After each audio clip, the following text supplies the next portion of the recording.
What's up, guys? So today I'm going to talk about my top 10 favorite places that I went to last year in South America. So if you don't already know, I was in South America for most of 2018. I went down to Peru in January and backpacked from Peru to Bolivia all the way down the south to Salar de Uyuni, and then exited in San Pedro de Atacama, where I went all the way down to Santiago in Chile, all the way to Argentina, where I ended up studying abroad for 5 months. And I wanted to share with you my top 10 favorite places that I went to in the 8 months that I was down there. With that being said, let's get into number 10, San Pedro de Atacama. So Atacama is this place located in northern Chile, and it's very popular amongst backpackers because if you end up doing the Salar de Uyuni tour and going down to the salt flats in Bolivia, you will most likely exit in this city called Atacama, which is a small little backpackers town, but it's really cool because you can do so many fun things there, such as sandboarding. You can rent a sandboard and go down these massive dunes. That's what Atacama is known for. There's also this place called Valle de la Luna, and this valley is absolutely incredible because it's called Valley of the Moon in Spanish, and basically you can take a bike through the entire, I think about 8 to 12 kilometers of the valley, and it's almost as if you're biking on the moon. So it's pretty incredible to get the chance to do it. Also, Atacama is located in the desert, so if you've ever been in the desert at nighttime, there is an insane amount of stars, and you can see the entire Milky Way just by looking up into the stars. So you can go on an astronomy tour and see some incredible constellations. Alright, number 9 on the list is going to be Aurora, Bolivia. Aurora is located about 6 hours south of La Paz, and it's making this list because Aurora is the craziest celebration of Carnival in South America. I was lucky enough to be there in February during Carnival, and what I witnessed absolutely blew my mind. About 30,000 dancers over 3 days end up going through this parade. 10,000 musicians and I think 150 bands take part in this massive celebration to celebrate Carnival. It is something that you cannot miss if you end up going to Bolivia, especially if you're down in that time. Number 8 is Cusco, Peru.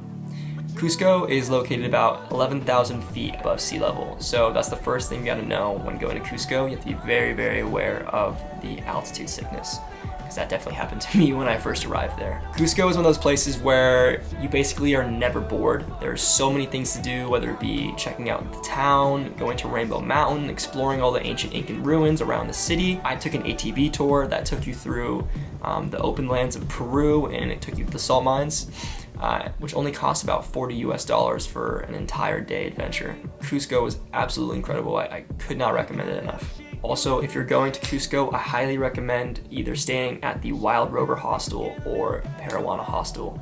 Both those places are great fun, and you'll meet some amazing people there and have some amazing staff. Number 7 on the list is going to be Minca, Colombia.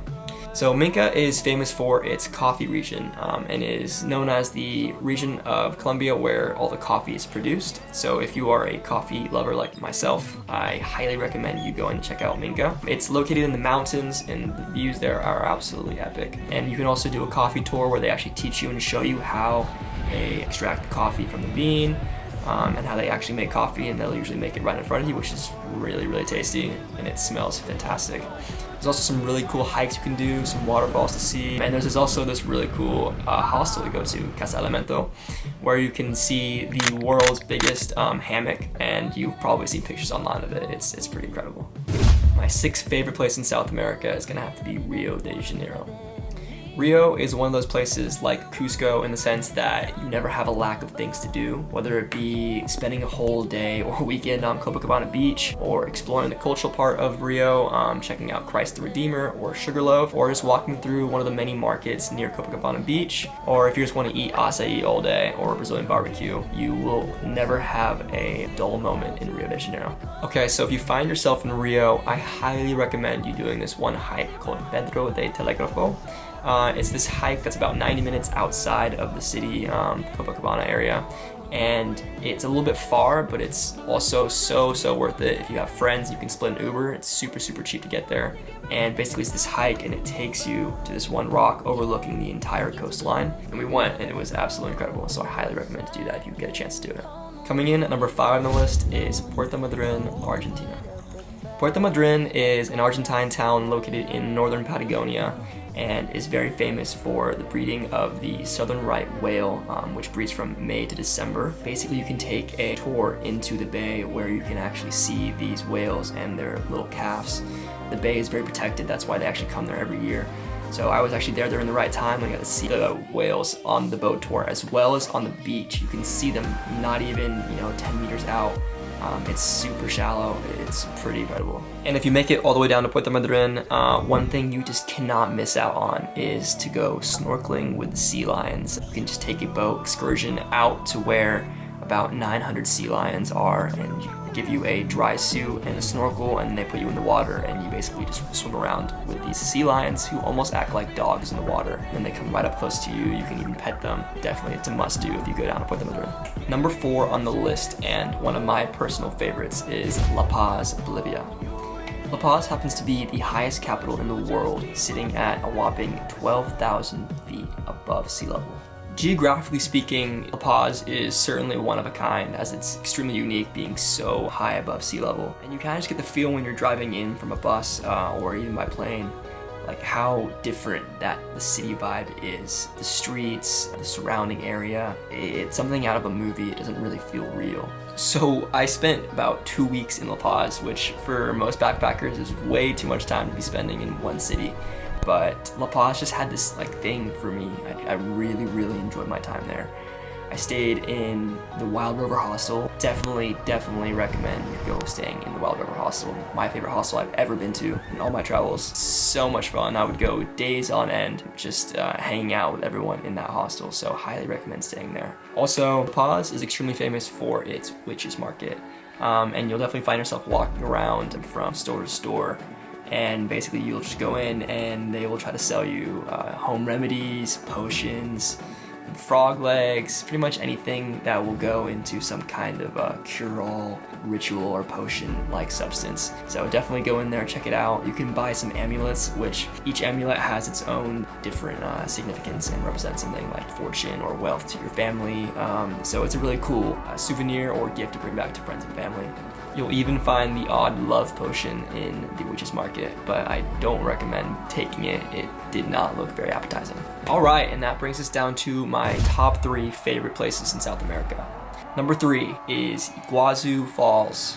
So Iguazu Falls actually lies on the border of Brazil and Argentina. And basically, if you want to see both sides of the waterfall, you have to go across the border into Brazil or into Argentina to see both ends of it, which I highly recommend doing because you have to be able to see both sides of it to really understand how massive these waterfalls are. Iguazu is one of the 7 natural wonders of the world and is personally my favorite place I think I went to in Argentina. It is absolutely breathtaking seeing the falls and just the massive amount of water that comes down into the depths below.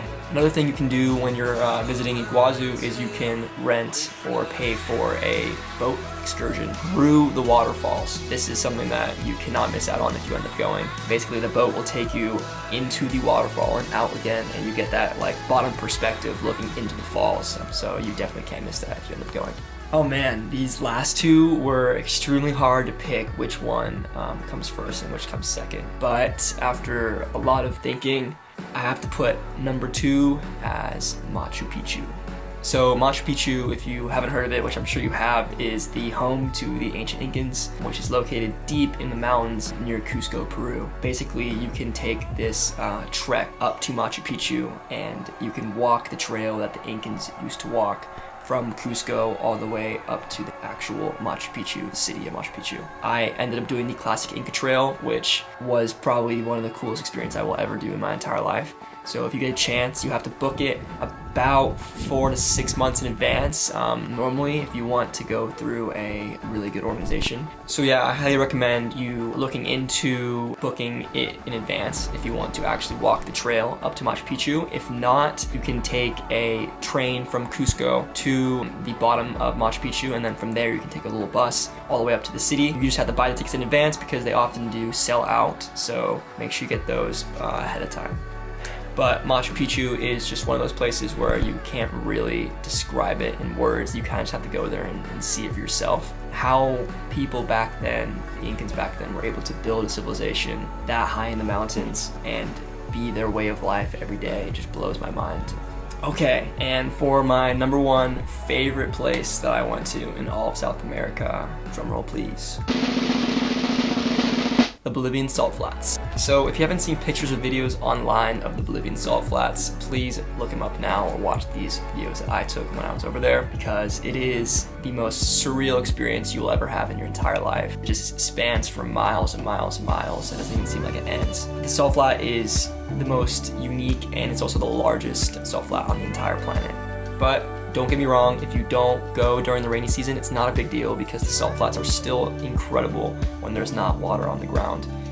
So if you end up making it to the Bolivian salt flats, I highly recommend you not just take the one-day tour into the salt flats, but also do the 3-day tour that takes you into other parts of Bolivia and then actually drops you off in San Pedro in Chile. This is because you can check out the rest of Bolivia, and it basically just take you on an expedition through these crazy, amazing landscapes, including lagoons where you'll see flamingos, the Salvador Dali Desert, and it's just some unreal landscapes that I've never personally seen before. You can also stop off in this one spot where you have naturally forming hot springs, where you actually will stay the night and relax in the hot spring while enjoying the insane scenery above you, which would be the Milky Way, because there are absolutely no light pollution around you. So I highly recommend booking a tour that takes you to that hostel. I think there's only 3 tours in a uni that actually do that, so make sure you do your research in advance before booking it.